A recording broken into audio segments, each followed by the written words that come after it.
ಭಾರತದಿಂದ ಮೊದಲ ಸಿಖ್ ತೀರ್ಥಯಾತ್ರಿಕರ ತಂಡ ಪಾಕಿಸ್ತಾನಕ್ಕೆ ಹೊರಟಿದೆ.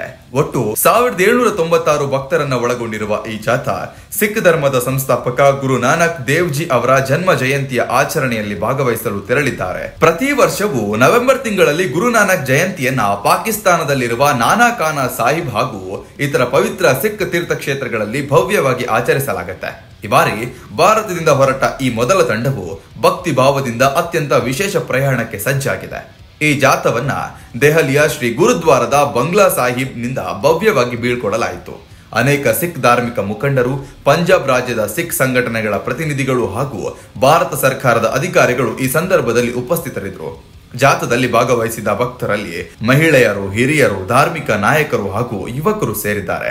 ಎಲ್ಲರ ಮನಸ್ಸಿನಲ್ಲೂ ಗುರು ನಾನಕ್ ದೇವ್ ಜಿ ಅವರ ಆಶೀರ್ವಾದವನ್ನ ಪಡೆಯುವ ಸಂತೋಷ ಹಾಗೂ ಭಾವನಾತ್ಮಕ ಉತ್ಸಾಹ ತುಂಬಿಕೊಂಡಿದೆ.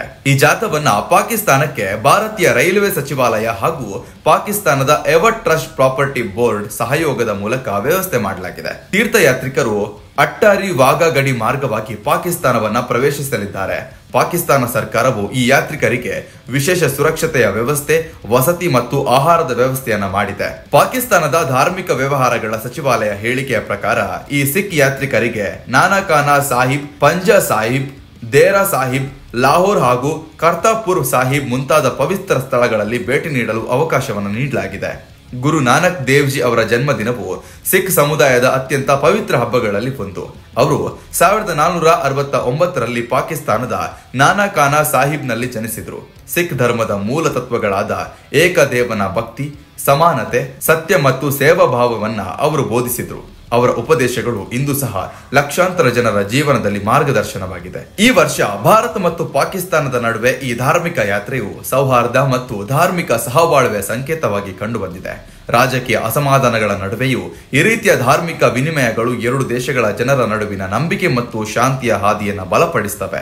ಈ ಬಾರಿ ಹೊರಟಿರುವ 1796 ಸಿಖ್ ಭಕ್ತರು ನವೆಂಬರ್ 27ರಂದು ಪಾಕಿಸ್ತಾನದಲ್ಲಿ ತಂಗಲಿದ್ದಾರೆ ಎಂದು ತಿಳಿದು ಬಂದಿದೆ. ಈ ಜಾಥಾದಲ್ಲಿ ಭಾಗವಹಿಸಿರುವ ಯಾತ್ರಿಕರು ಗುರು ನಾನಕ್ ದೇವ್ ಜಿ ಅವರ ಆಶೀರ್ವಾದವನ್ನ ಪಡೆದು ಹಿಂದಿರುಗಿದ ನಂತರ ಭಾರತದ ವಿವಿಧ ಭಾಗಗಳಲ್ಲಿ ನಡೆಯಲಿರುವ ಗುರುಪರ್ವ ಆಚರಣೆಗಳಲ್ಲಿ ಭಾಗವಹಿಸಲಿದ್ದಾರೆ. ಹಲವರು ಈ ಯಾತ್ರೆಯನ್ನ ಜೀವನದ ಒಮ್ಮೆ ಸಿಗುವ ಅಪರೂಪದ ಅವಕಾಶ ಎಂದು ಹೇಳ್ತಿದ್ದಾರೆ. ಈ ಧಾರ್ಮಿಕ ಯಾತ್ರೆಯು ಕೇವಲ ಸಿಖ್ ಧರ್ಮದ ಭಕ್ತರಿಗಷ್ಟೇ ಅಲ್ಲ, ಭಾರತ ಮತ್ತು ಪಾಕಿಸ್ತಾನದ ಜನರಿಗೂ ಧರ್ಮ, ಶಾಂತಿ ಮತ್ತು ಸಹಿಷ್ಣುತೆಯ ಸಂದೇಶ ನೀಡುತ್ತದೆ. ಇದೇ ಕಾರಣದಿಂದಾಗಿ ಈ ಮೊದಲ ಸಿಖ್ ಜಾಥಾದ ಪ್ರಯಾಣವು ಧಾರ್ಮಿಕ ಭಾವನೆಯಷ್ಟೇ ಅಲ್ಲದೆ ಮಾನವೀಯ ಸಂಬಂಧಗಳ ಬಲವನ್ನ ಪ್ರತಿಪಾದಿಸುವ ಮಹತ್ವದ ಸಾಂಸ್ಕೃತಿಕ ಘಟನೆಯಾಗಿದೆ. ಇದರ ಬಗ್ಗೆ ನೀವೇನು ಹೇಳ್ತೀರಾ? ಕಮೆಂಟ್ ಮಾಡಿ. पूरा जत्था जिहड़ा जा रहा क्योंकि गुरु नानक पातशाह साडे पहले पातशाह वा ते गुरु नानक साहब दा प्रकाश सतगुर नानक प्रगटिया मिट्टी धुंध जग चानण होवा गुरुद्वारा श्री ननकाना साहब होया। तो मैं समझदा भागां वाली है संगत जिहड़ी अज गुरुद्वारा ननकाना साहब जाऊगी, दर्शन करूगी ते गुरु साहब जी दे पावन स्थानां दे दर्शन करके असीं क्योंकि सारे सरबत दा भला मंगदे उत्थे फिर यही अरदास करांगे कि सच्चे पातशाह कृपा करे, जगत जलंदा रख लै अपनी कृपा धार, जित द्वारे उभरै ते धैले हो भार, समुचे संसार दे विच अमन चैन ते शांति होवे। असीं सारे संसार दे विच रल मिल के रहीए और साडे जिहड़े बंदी सिंह आ मैं उन्हां दी रिहाइयां दी भी उत्थे जरूर अरदास करके आऊँ। वीज़ा सिस्टम किस तरह होना चाहिए? वीज़े कटे जाते हैं कि संगत निराश हो गई, की कहना चाहते हैं? नहीं ऐतकी तो कोई वीज़े नहीं कटे गए, 1802 ही तो 6-7 ते वेखो हुण की इन्ना किते कोई वड्डी गल नहीं, पर मैं समझदा भी ऐतकी ते 99% तो भी ज़्यादा वीज़े दे दिते गए। सर सिंह साहब ऑपरेशन संदूर तो बाद पहला जत्था जा रहा है, की कहना जो सरकारां ने अनुमति दी, की कहना चाहते हैं? मैं सरकारां दा धन्नवाद करदा, बहुत वधिया गल आ भी साडी मुल्क दी सरकार भारत सरकार ने भावें पहलां ना कीती, बाद जदों सिखां दीआं अरदासां दा असर सारिआं दे दिलां दे उत्ते होया ते उन्हां ने जाण दी गल कीती।